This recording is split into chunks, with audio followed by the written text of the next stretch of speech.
Assalamualaikum warahmatullahi wabarakatuh. Halo semuanya, perkenalkan nama saya Kisha Gabito dari Program Studi Pendidikan Masyarakat FIP UPI. Di video kali ini saya akan menjelaskan salah satu topik penting dalam penelitian kuantitatif, yaitu penyusunan hipotesis penelitian.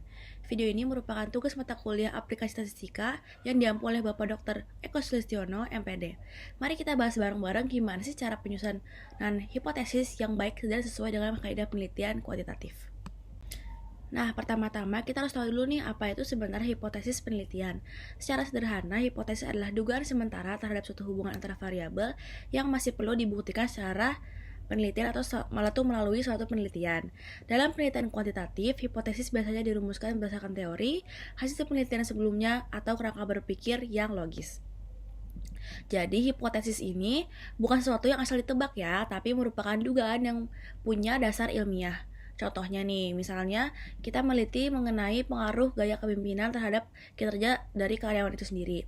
Jadi, hipotesisnya adalah terdapat pengaruh gaya kepemimpinan terhadap kinerja karyawan. Nah, kalimat ini adalah hipotesis penelitian karena menyatakan dugaan hubungan antara dua variabel.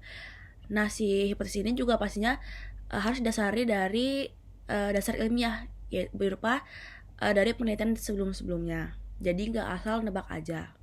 Nah, selanjutnya kita akan bahas fungsi dari hipotesis ini sendiri. Jadi, hipotesis ini fungsinya apa sih dalam suatu penelitian kuantitatif? Nah, ada beberapa fungsi hipotesis yang penting kita ketahui nih, sebagaimana disebutkan dalam buku Metodologi Penelitian Ekonomi oleh Wahyu Hidayat dan Ahmad Mohi. Yang pertama, hipotesis ini berfungsi sebagai jawaban atau kesimpulan sementara atas suatu masalah yang ada. Yang kedua, hipotesis ini mengarahkan peneliti dalam mencari dan mengumpulkan data-data yang diperlukan. Yang ketiga, hipotesis ini memperjelas keadaan yang tadinya tuh masih terlihat samar-samar. Dan yang terakhir, hipotesis ini membantu memprediksi hal-hal yang mungkin terjadi dalam suatu penelitian. Jadi bisa dikatakan, hipotesis ini seperti kompasnya penelitian kuantitatif. Kalau nggak ada hipotesis, peneliti ini bisa hilang arah dan bingung gitu cari hal-hal yang diperlukannya. Nah, selanjutnya kita akan bahas jenis-jenis hipotesis. Ini juga penting nih kita ketahui apa aja sih jenis hipotesis dalam penelitian kuantitatif. Di sini itu ada dua jenis hipotesis utama. Yang pertama itu hipotesis nol. Nah, hipotesis nol ini menyatakan tidak ada hubungan atau pengaruh antara variabel penelitian itu sendiri. Di mana hipotesis nol ini adalah hipotesis yang menyatakan adanya kesamaan antara variabel X dan variabel Y. Hipotesis ini menyatakan dugaan yang akan diujikan kebenarannya. Hipotesis nol disebut juga dengan hipotesis nihil atau hipotesis statistik karena menggunakan penghitungan statistik. Umumnya, hipotesis ini berupa pernyataan yang menunjukkan bahwa terdapat suatu nilai pada parameter populasi. Hipotesis nol biasanya diberi simbol H0 dan dinyatakan dengan ungkapan tidak ada perbedaan. Contohnya, kalau di kasus yang tadi tuh yang gaya kepemimpinan dan kinerja karyawan. Contohnya kalau misalnya hipotesis H0 ini adalah tidak terdapat pengaruh gaya kepemimpinan terhadap kinerja karyawannya. Yang kedua, hipotesis alternatif. Hipotesis alternatif adalah kebalikannya, yaitu hipotesis yang menyatakan adanya hubungan atau pengaruh antara variabel. Di mana hipotesis alternatif ini disebut juga dengan hipotesis kerja, yakni sebuah hipotesis yang menyatakan adanya hubungan atau perbedaan antara variabel X dan variabel Y. Hipotesis ini umumnya berupa pernyataan bahwa parameter suatu populasi memiliki nilai yang berbeda dari pernyataan hipotesis nol. Contohnya, terdapat pengaruh gaya kepemimpinan terhadap kinerja karyawan. Dalam analisis statistik, biasanya peneliti akan menguji apakah H0 ditolak atau diterima berdasarkan hasil uji data. Kalau H0 ditolak, artinya hipotesis alternatif terbukti benar. Nah, selanjutnya kita akan masuk ke bagian yang paling penting, yaitu adalah langkah-langkah menyusun hipotesis.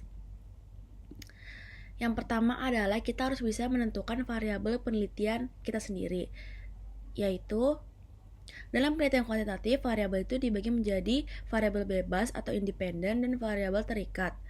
Contoh kasusnya nih, misalnya yang tadi yang pengaruh gaya kepemimpinan terhadap kinerja karyawan. Jadi variabelnya itu ada variabel bebas atau variabel X dan variabel terikat yaitu variabel Y, di mana variabel X itu adalah gaya kepemimpinan dan variabel Y-nya itu adalah kinerja karyawan.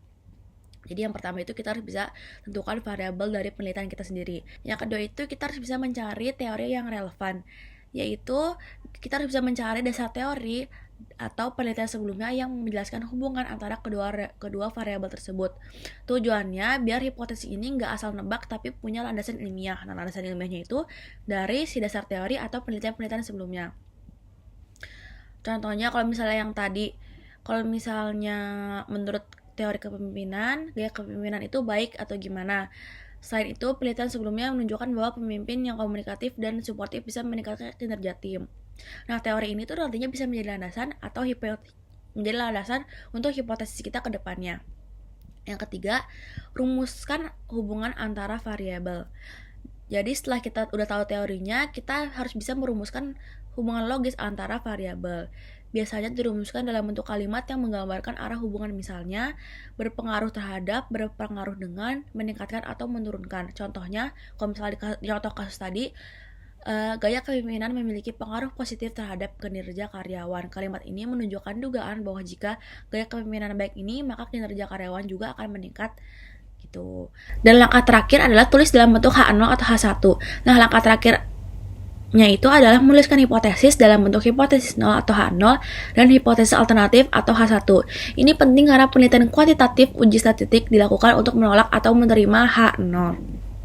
Contohnya kalau kasus tadi, kalau misalnya H0 atau hipotesis 0 ini tidak terdapat pengaruh antara gaya kepemimpinan terhadap kinerja karyawan. Artinya gaya kepemimpinan itu nggak punya dampak signifikan kepada kinerja karyawan. Tapi kalau misalnya teori itu nggak benar, jatuhnya jadi H1 atau hipotesis alternatif, yaitu terdapat pengaruh antara gaya kepemimpinan terhadap kinerja karyawan. Artinya gaya kepemimpinan memang berpengaruh terhadap kinerja.